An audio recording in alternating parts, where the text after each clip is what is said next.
Today, a high-ranking Chinese defector goes on the record about what is going on in China. Fauci emails reveal more damage control scramble, and conservative Matt Walsh raises over $100,000 for AOC's poor little abuela, and then it is promptly rejected. We've got a lot coming up today, and it starts right now.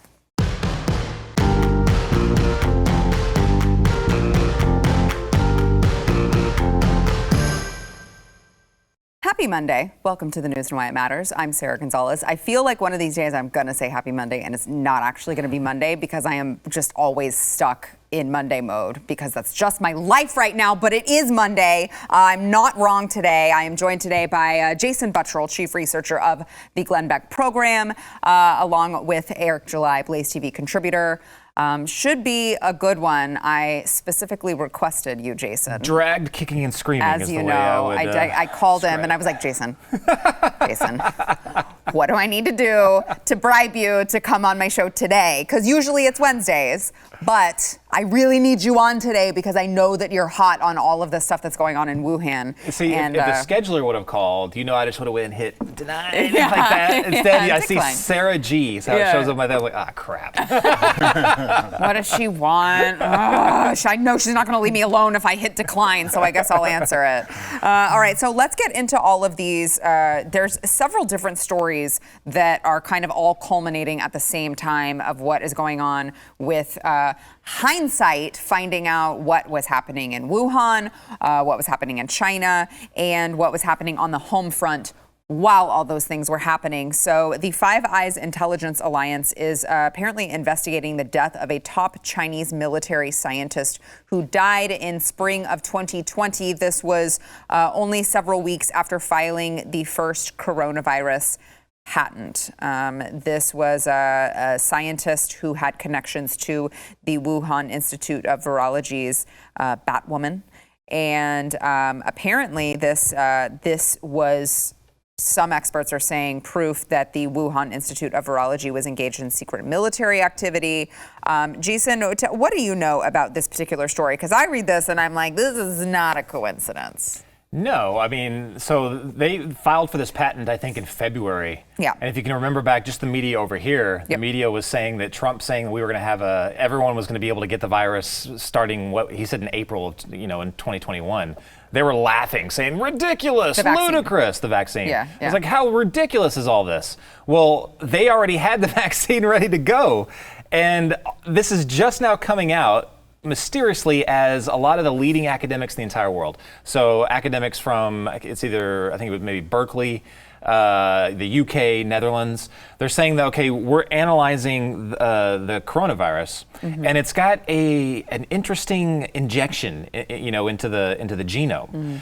And they're like, the only place we see this is gain-of-function scientists actually manipulating the virus. And we talked about this before, but gain of function, basically, they're injecting whatever the heck scientists inject into it to make it see if it can jump to humans, and humans can catch it. That way, they can work on vaccines. Right. What a coincidence that they had it going with all these allegations. And in February of 2020, that would have been what, 3 months? Or something? That's impossible. There's no way. They were telling us it was impossible then that we'd even have that. So, but they already had it ready to go. Now, that is also coming off the back ends of more reports that the scientists at the Wuhan lab were genetically mutating mice to let their lungs, the little micey lungs, be more like human lungs. That way they could test coronaviruses on the mice. So that's two scenarios. One, they genetically engineered this virus to see if it could jump to humans. Two, we already know that from these reports that they were genetically mutating mice so that they could test the virus. There's no other conclusion, but they were doing gain-of-function research and to see how this virus would interact with human beings. Use your common sense.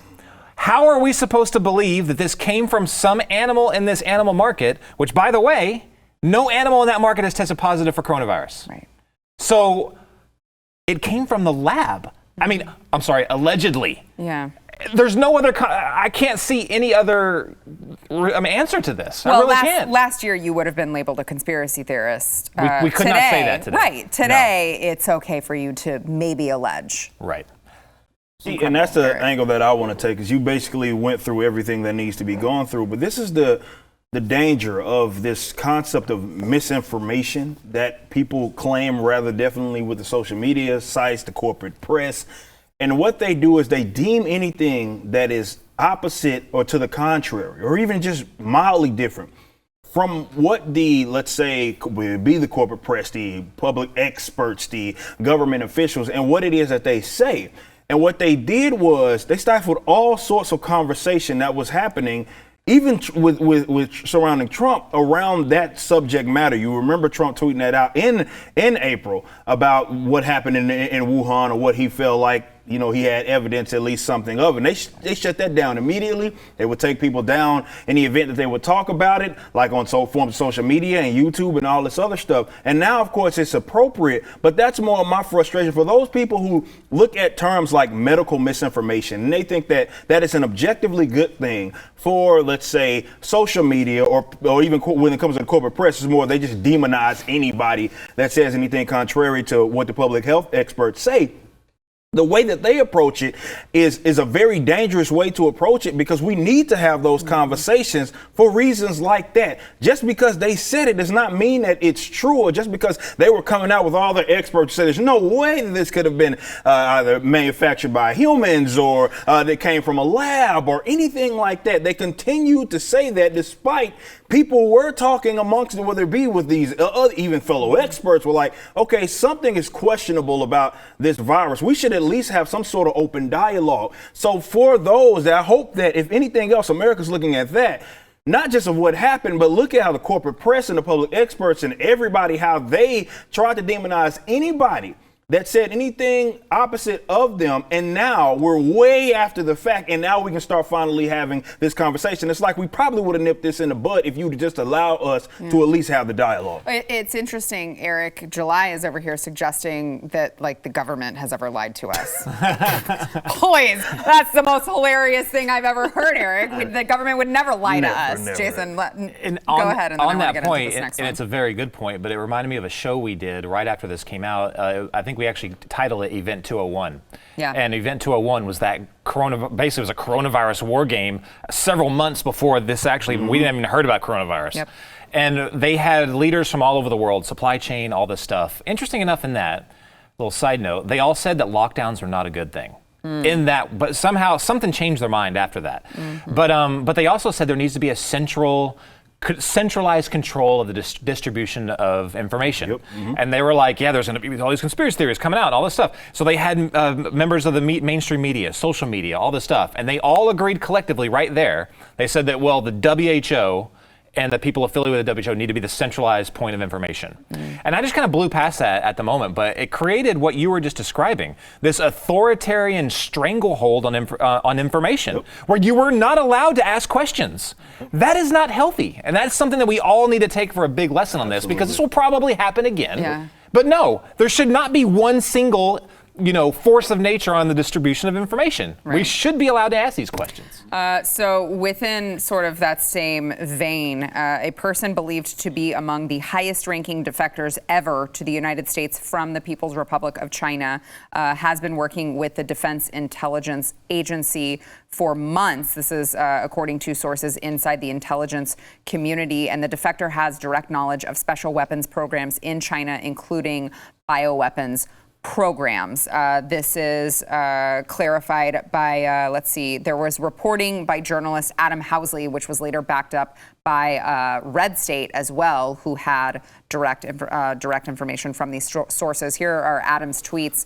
Being told the increased pressure on China in recent days is due to a defector with intimate knowledge. In fact, Wray, this is of course FBI Director Chris Wray, didn't know right away because they wanted to make sure they got all they needed before telling him. Also, U.S. intelligence believes China is trying to produce variants that suggest it came from bats to cover up that it originally came from a lab. The belief is still that it escaped accidentally but was allowed to spread. Again, what I reported tonight, U.S. intelligence has a Chinese defector with Wuhan info, and China is trying to produce variants that suggest it came from bats to cover up that coronavirus originally came from a lab. This is in the Defense Intelligence Agency's assessment. the information provided by the defector is legitimate. And sources have said that the level of confidence in this information is what led to the sudden crisis of confidence in Dr. Fauci, which then sort of makes sense as to why all of a sudden people are like actually pushing back on him.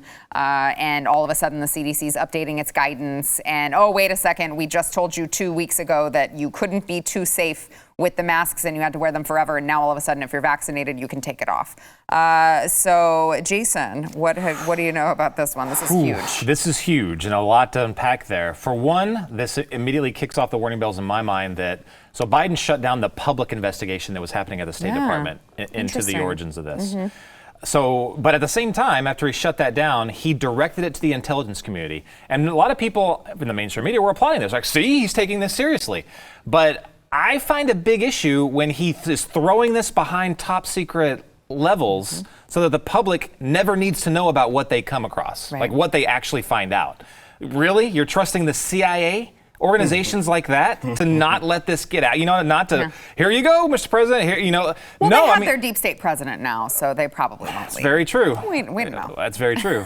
I tell you what, if it comes out the way I think it's going to come out on this, if this defector, and also this defector, this was the other thing on that, the DIA said they kept him under wraps because they thought that there were moles within the CIA and FBI.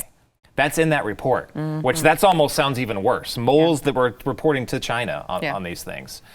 But would you believe that? Do you have a hard time believing that? I do not have a hard time. No, I mean look throughout history. You know, it's like our intelligence community, even though I was a part of it for a while, is just as incompetent as any other government entity, which is very right. Which is very.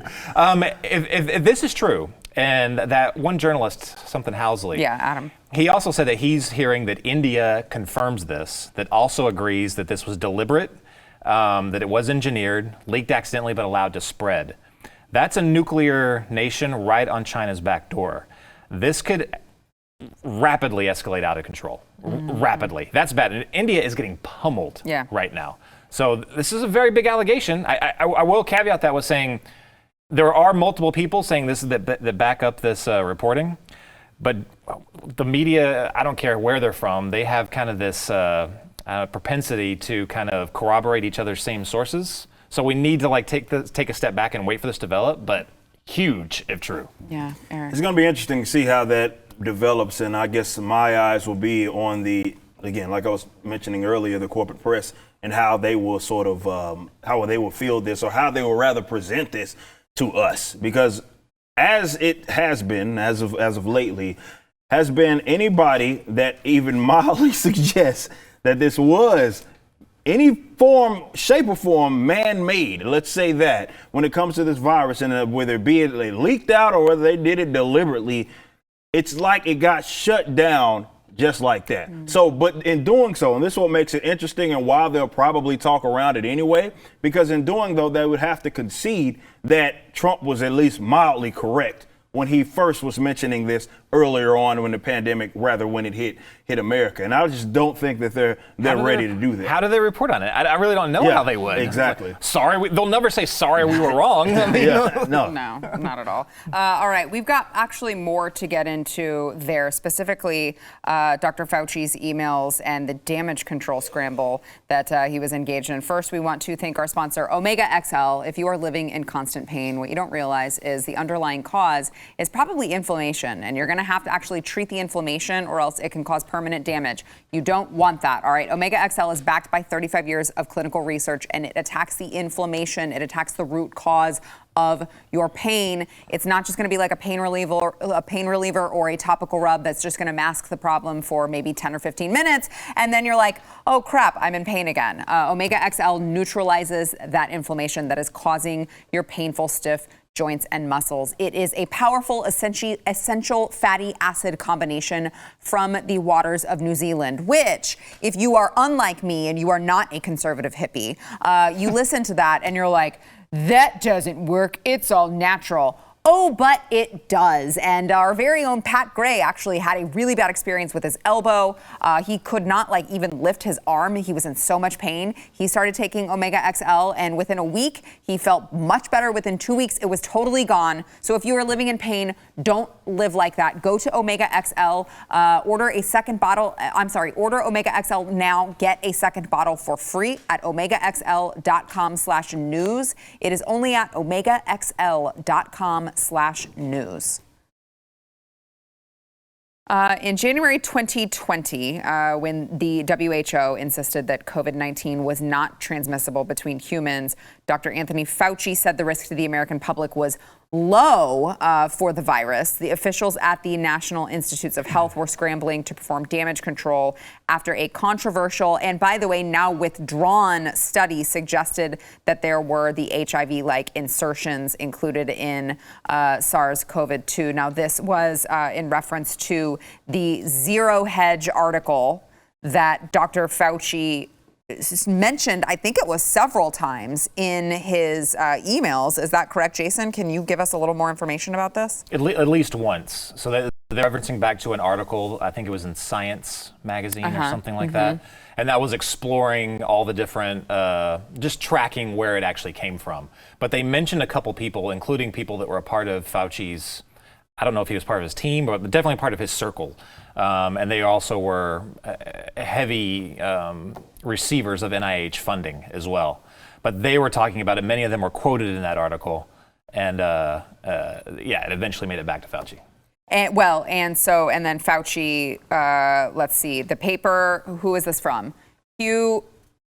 I don't know how to say that last name. Do you? I don't, but I know who you're talking about. Alschenkloss says the paper, he's from the NIH. The paper you sent me says the experiments were performed before the gain of function pause, but have since been reviewed and approved by the NIH. Not sure what that means, since Emily is sure that no coronavirus work has gone through the P3 framework. She will try to determine if we have any distant ties to this work abroad. And Anthony Fauci replies, okay, stay tuned. And later, he would be a lot more forceful with old Hugh. He would say, you have tasks to perform, get on this, all this stuff. And it was, again, along these lines of this gain of function. Look, this is the main story to me right now. Yeah. Because how many U.S. government people were complicit in what happened? That's what I want to know. I already know that China was doing something shady. Of course they were. We know they were. That'll get dealt with. But I want to know who we need to put on the stand here in the United States. And this is all starting to unravel day by day, pretty much, over this. But it's all about the gain of function. Now, remember, the gain of function was outlawed here in the United States. So what's the best way? If you're Dr. Fauci, which is on record of saying there's no, and he's on record of saying that it's actually important for gain of function to happen. Oh, yeah. So but didn't he say that we did not give any money for gain of function research in China? That's what he said. But then later his people said, well, we're not actually sure where the money went. Right. Okay. But this is the same way. You think about it. Let's put it in terms of like Iran-Contra. They knew that they couldn't spend money directly. They couldn't give money directly for weapons and supplying. So what did? They did an end around Congress to get this stuff done. I see this as the exact same way. It was banned here in the United States. So what do? They continue funding a lab that they know this research is still going on.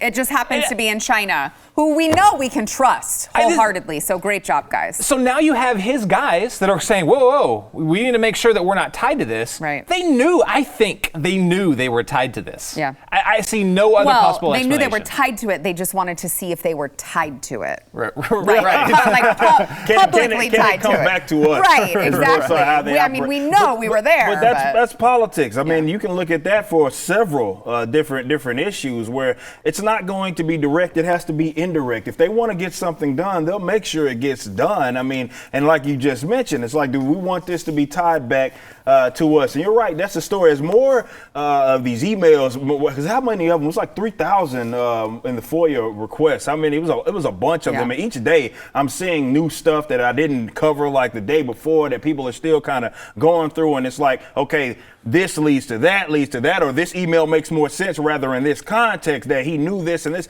I don't see how people are still, because as of this morning, I believe on ABC, they're still listening to this man as if he doesn't have all of this stuff going on, and people aren't looking to it. He could, well, I don't want to say could possibly be corrupt. He he is absolutely corrupt in some way. It's just in what fashion is more so the dispute that we're going to have. But that's the unfortunate thing, is that I think a lot of these quacks are going to get away with it. They're going to get away with the loot, and they're going to get away with their crimes. So one of the people also named on this and wrote Fauci an email on it was a guy named Christian Anderson. He's a California virologist, works with the NIH and NIAID a lot. They give him a ton of money over a span of multiple years. On one of these emails, he said that it was the consensus, and he names off like 5 other names, that this appears engineered, that this did not evolve on an evolutionary track. So basically, they were manipulating this virus. It didn't come from a bat. This is what this looks like. That was the consensus then. Flash forward 8 weeks, you see all these emails that Fauci's talking about, these crisis calls they need to have. 8 weeks later, he produces this paper that muddies up the fact that what all of them apparently thought was consensus. And he's like, well, there's other coronaviruses that they also have this, yada, yada, yada. There's multiple academics now that are saying that's completely bullcrap. So I don't see, he was so emphatic, and they were using this to try and call us conspiracy theorists, but all these other academics now are saying, wait, no, you cannot explain this.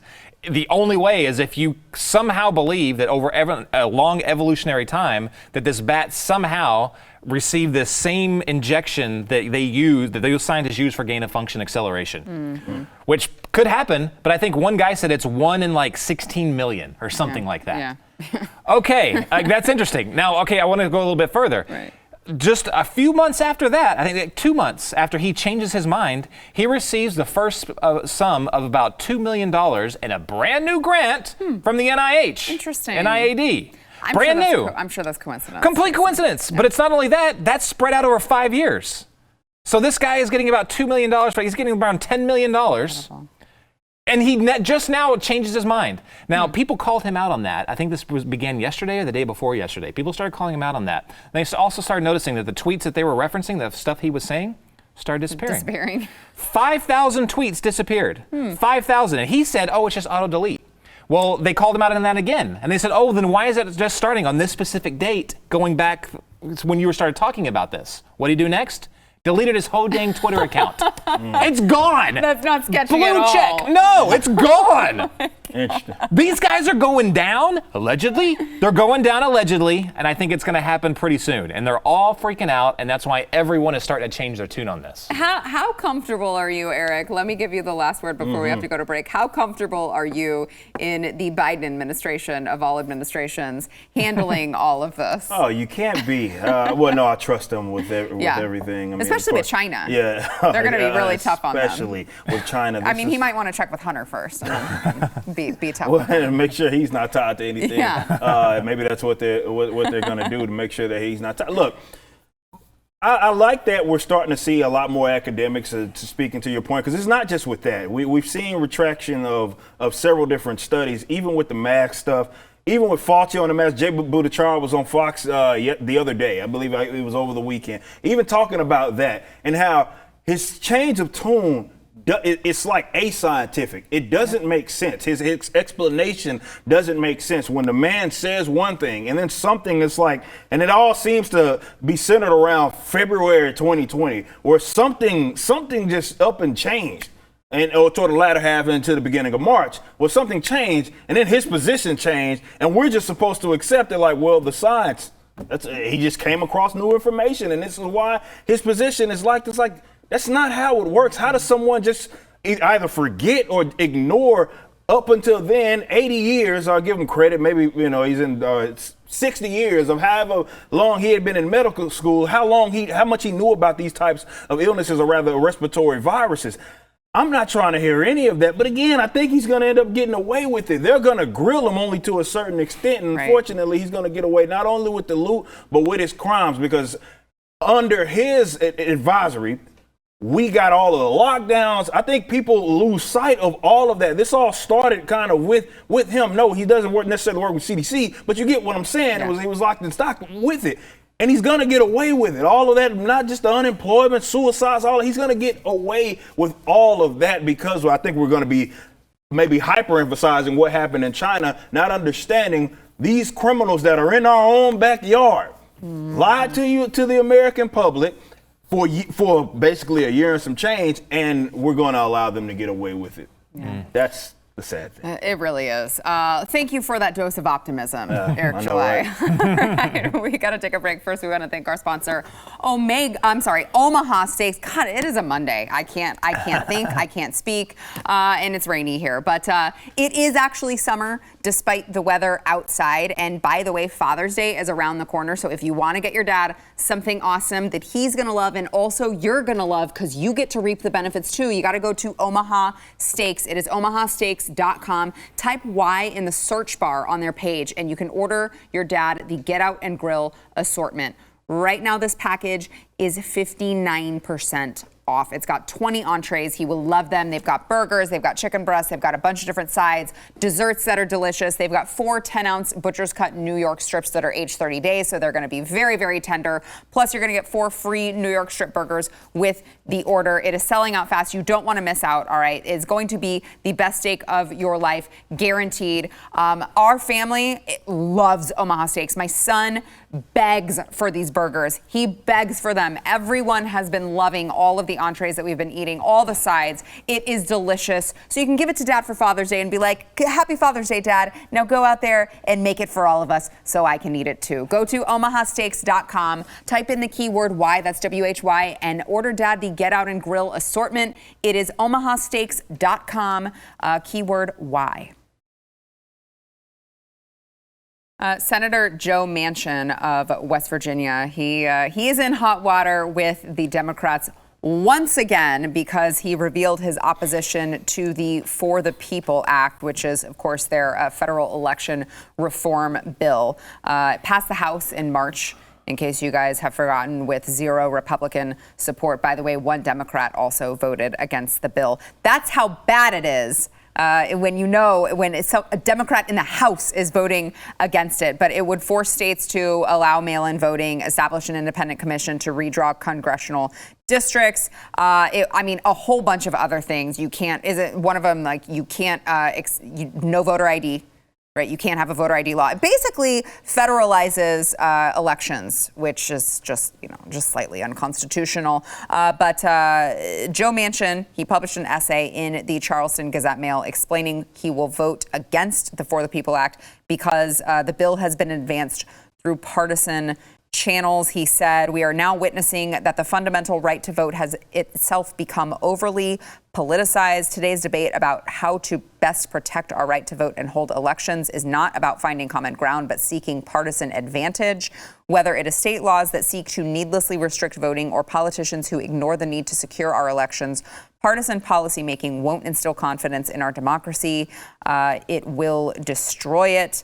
And he also reaffirmed his opposition to ending the filibuster. He said, I believe that partisan voting legislation will destroy the already weakening binds of our democracy. And for that reason, I will vote against the For the People Act. I will not vote to weaken or eliminate the filibuster. For as long as I have the privilege of being your U.S. Senator, I will fight to represent the people of West Virginia, to seek bipartisan compromise, no matter how difficult, and to develop the political bonds that end divisions and help unite the country we love. So this is effectively killing the bill by voting against it, Joe Manchin. We've talked about this several different times, that it's like, you don't feel super comfortable when you're like, well, it's just that the entire republic rests in Joe Manchin's hands. And you're like, I don't feel super confident about that. But so far, it looks promising that he will. I don't see a situation where he would turn around and say, never mind, I want to weaken and kill the filibuster. Joe Manchin, baby, riding in on his white horse. We're like, wow, the hero we needed, a Democrat from West Virginia. Great. I don't know if he's really like, well, okay, so he's from West Virginia. There's a lot of things that he can't vote for, or he's going to lose a lot of votes. Right. Like gun laws, stuff like that. He's got to be very careful. But it's very, very unnerving. I don't know if he's just, right now he's effectively the most powerful man in government. Yeah, that's not hyperbole. No, he really is. Like Joe Biden cannot do his radical agenda because of Joe Manchin. Yeah. All the progressives in the House, the Senate, they can't do a thing because of Joe Manchin. So I don't know if he's just sitting back and enjoying that with his, shades and his full sleeve tats and be like, come at me, bro. Or I don't know if that's what he's getting off on or if he's going to be consistent with this. I don't know. It seems what if they just throw him some earmarks, whatever. That's what I'm worried about too. A little bit more funding, for his next campaign, see if they can flip it. Because right now, if he joins in that, get rid of the filibuster, 60 vote majority, the country will change, not for the better. There will be parts where, you probably just won't recognize the country anymore. You really won't. That's how drastically it could change, and that's what's at stake. And I tell you what, the midterms are ridiculously important because if they do a big campaign to try and oust him, if they get just a couple more votes, the country's screwed. It is screwed. So pray that we pick up more seats. They don't.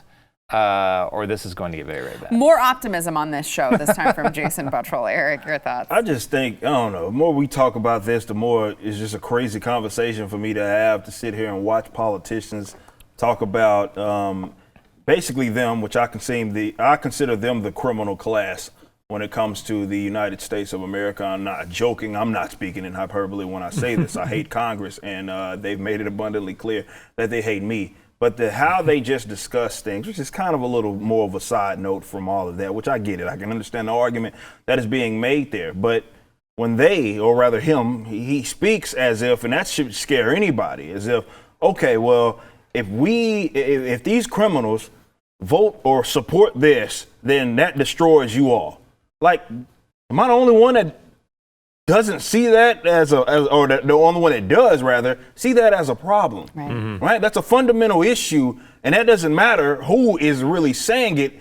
It's a fundamental problem that I would think people that, at minimum, that value liberty would see that and be like, okay, let's take a step back and look at just how this country has been shaped, in which we've given these guys that much power to where they can pass something, or rather, I am scared if they do possibly pass something and it will destroy my life. That's the problem. But I don't know. Sometimes I feel like I'm the only sane person in the room in places that I'm at, because most of the conversations are centered around that. It's like, how about what is it going to take? And this is my question to my viewers. Please let us know in the comment section if you're watching us on YouTube, Facebook, or anything. Like, what do I have to do as a commentator to get you all to focus on decentralization? Because these politicians have made it clear they're not going to save you. They're going to sit there, play a tug of war match, and if it benefits them, maybe it is by way of an earmark. If it benefits them, they'll take whatever position is convenient. They don't give a damn about you. Their pockets are laced up anyway. So we keep having a conversation about the guys in power that have so much control. What do I have to do? I want to know. Criticize me, please. What do I have to do to get people to realize and focus on decentralization? So we're not worried about, because we talked about this on the show before. Washington, D.C. it's a literal swamp. It was supposed to be a place, even if I conceded what the founders thought that it was supposed to be, we're obviously far removed from that. And it's getting progressively, for lack of a better term, worse. Yeah. What do I have to do to get people to focus on just pull the rug from under Nancy Pelosi, please? I think that they're going to do it themselves. I really do. I think that it almost feels like it's the 1970s where their policies were so bad that the conversation switched back towards decentralization. If not for the 1970s and their awful policies, we wouldn't have had a Thomas Sowell. We wouldn't have had a Milton Friedman. You know what I mean? Well, we'd have had them, but they wouldn't have been all over the place and been as credible then. What's amazing is they're not credible now for some weird reason. They don't even listen to that stuff. But it's turning. I mean, you just look at the everything that's going around. Rising inflation, the government growing out of control. Policies like we were just talking about, where they make one little snap of their fingers and your entire life is changed. Yeah. That's not the way the country's supposed to run. Yeah. I think it'll turn back. Gosh, I hope so. I think it's the optimism. Yeah, I know, right? You're not feeling me, though, are you? No. This is the thing, though. I am rather optimistic, believe it or not. I'm not like what they deem as the black pill. I'm more optimistic about it, because just as quick as it got bad, it could get better. Yeah. But what that does is it takes for the American populace to realize that, and then they will act accordingly. And no, it's not going to be by maybe some sweeping legislation or something like that. Every individual will whether it be at the state level or the local level, they'll figure out what's the best way of the decentralization. But if that's at the top of the list, It happens. Just right now, people aren't prioritizing that, and we're placing so much stock in, or rather stake in, the politicians. Yeah. We've got more to come. But, by the way, first, I just want to in the news and why it doesn't matter, Cher had a tweet on this. She said, this has been deleted, by the way. She said, Joe Manchin and Kirsten Gillibrand aren't Democrats, they're traitors. If there is any way for New Yorkers to kick her out of the Senate, they must try before she hands our country to Trump and his criminals. And she goes on and on and on, and she was talking about the wrong damn congresswoman. Oh, wow. She was talking about cinema, so she had to delete it. Poor Kirsten Gillibrand's like, what the hell did I do? I'm just standing here. All right, so we've got more to come. First, we want to thank our sponsor, Trust and Will. I know there are those of you out here who maybe you are just starting out, you're buying a house, you're having some babies, you are really building wealth, adding equity to all of your investments. So be sure to add securing your family's future to your to-do list. I know it's something that we often don't think about, but it really, it's the one thing that you don't think about that is really, really going to screw you if you really forget about it. All right, you got to go to trustandwill.com. You can set up an estate plan. It's very simple, convenient, and secure. And by the way, it's as little as $39. You can nominate guardians for your children. You can determine who will get your things and plan for your future medical care. These are like I said, these are very important things and often overlooked. And then when you do them, you have some traditional real estate attorney or estate attorney, and they can cost thousands and use this one-size-fits-all template. It's not nearly specialized enough, and you're going to pay way too much money, all right? These are designed by Trust and Will, by document and planning experts, customized for the state you live in. They've got live customer support 7 days a week. They are available to answer any questions you have while setting up your plan. You can go to trustandwill.com/Y. It is trustandwill.com/Y. You will get 10% off plus free shipping of your customized legal documents.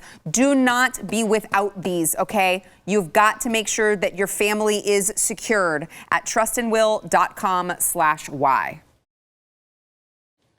Friend of the program, Matt Walsh over at the Daily Wire, organized a crowdfunding campaign to help Alexandria Ocasio-Cortez's dear little abuela, who she said was living in squalid conditions over in Puerto Rico. So let me back up for a second, because I want to get to the GoFundMe, but let me just say how this started. So it was last Wednesday, when Alexandria shared photos of her grandmother's home that was devastated by Hurricane Maria, and this was in September of 2017. And she, of course, blasted President Trump. She said, I went to Puerto Rico to go see her, my first time in a year because of COVID. This is her home. Hurricane Maria relief hasn't arrived. Trump blocked relief money for Puerto Rico. People are being forced to flee ancestral homes, and developers are taking them.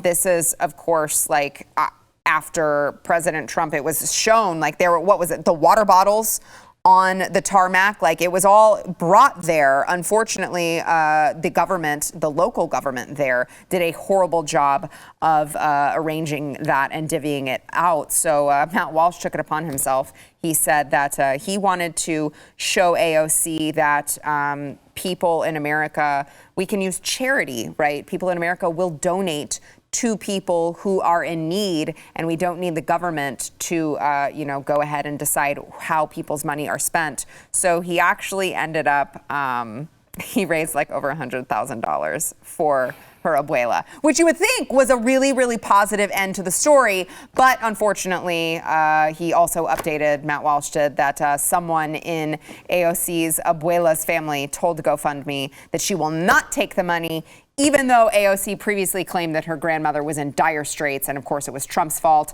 By the way, AOC has not acknowledged the effort or thanked them, and he attached, of course, the email that said that GoFundMe said that they don't want the money, so you're gonna see a refund for all of your donors. It's crazy. It's incredible to me. If she is in so much need, the people are going to give the money directly to her. Why not just let them do that rather than, I guess then she wouldn't have anything to complain about and blame Trump for. Yeah. Well, I guess so. They a couple of things on this. So it's ridiculous that if her grandmother really was in these dire straits, like my family would have all gotten together and we would have made sure that was. She makes almost from the $1,000 a year. Yeah, but she needs to afford her Tesla. Okay, she needs to live in. I mean, come on, she's a congresswoman. She needs to buy nice clothes. I mean, I would think if she was her dear little abuela, she might want to make sure she's taken care of. Yeah, and let's just say their family couldn't pay for it. Then they could have reached out to a charity. They could have gone through GoFundMe, but they don't believe in charity. Mm-hmm. They don't believe in that. They believe that you have to sit around on your butt and wait for the government to hand it to you because they're helpless and powerless without the government's help. That's the mindset that these people come from. You have to rely on... Right, but even when someone says, here you go, here's free money, you don't have to do anything for it, they're like, oh, I'm not taking money from conservatives? Old white conservatives. No, yeah. That money is tainted. Abuela's better off suffering than taking your money. Apparently, because we know she ain't going to get any help from her granddaughter, Eric. See, my angle is a little different on this. Decentralization? No, yeah, obviously, we charity over government every time, like every single time. The unfortunate thing is, though we can ignore the political aspects, we have to at least acknowledge it. And in doing so, what this does is point to is that these guys don't give a absolute crap about any of the goodwill, positive things that you may do on their behalf. And I don't understand why these milquetoast conservatives are still trying to present themselves as good people among folks that will decline any help that you have and then turn around and call you the most raunchiest, bad, just person or group of people in general. This is where conservatives lose. That I don't care. I know people are like, oh, this shows so much that we're better than them. They don't care. Yeah. They never cared. They didn't care. You didn't prove anything. You didn't prove anything. All that is being proven, if anything, is that the people that already agree with you knew they were full of crap, but we already knew that. Mm-hmm. They already knew that. The people on the AOC side, of course, they're going to say, oh, this is all political. They were already writing the article saying that this was a latest attack. Yeah, raising money is an attack on someone. Conservatives, if you guys just put that amount of effort, and one of my good friends over in Black Guns Matter, Maj Toure, was bringing up the same point. If y'all put that effort into people that are in these like subcultures that are actually doing their thing and becoming impactful and aren't deranged leftists, you would see a tide change on like from the cultural standpoint. But instead, everybody's trying to own the libs, and you end up losing anyway. It's like, ha ha ha, look at her. We did better than we tried to raise all this money for her. So what? They still gonna call you whatever they were gonna call you. You didn't gain any following. This whole beat them with the arguments, beat them with the ideas. They don't care. They're still gonna say Matt Walsh is a white supremacist, and everybody that supports him is the same. Again, maybe that's another question I have for my viewers. What do we have to do to make you guys realize that is not the move? That's the move that everybody's been trying to make among conservatives because they're trying to present themselves. No, we're not these racist Nazis. We're these good people. They don't care. They were never logical. You cannot reason a person out of a position that they got to by way of emotion. You can't do it. It's impossible. It's the pigeon crapping on the chess table. You cannot do it. But if they put that effort, I like that effort. This is the effort basically, hey, look at that. This is his goal. Let's go support these guys. How about do that to non-leftists that are in these subcultures? Yeah. All right. We got to take a break. Back in a minute. That's a great point. I can't even claim credit for it because I saw Maj was raising it. Don't forget, for those of you who have not yet gone over to wherever you get your audio podcasts, subscribe, rate, and review the news and why it matters. It will help more people be able to find this show, and they're less likely to have to listen to, Potato Head Brian Stelter. So really, you're doing the world a favor. By the way, tell one friend. Tell 5 friends, tell 10 friends, but tell your friends about the show as well. We've got a review today from Alexandra, OK. This is one of my favorite podcasts. I listen to it religiously every day. It's the perfect amount of humor, but serious enough to know that I'm staying informed. I love listening to Sarah and Eric July, among the other guests on the show, and their opinions. 5 stars all day, every day, guys. Thanks so much. Never stop. Thank you so much for your review. We know you love Jason as well. Actually, there are some Jason reviews. The other guests. There are some Jason reviews that we need to. We will feature them. It was because I called you not on a Wednesday, so we weren't prepared for that. That's true. It's true. They love you though. We'll see.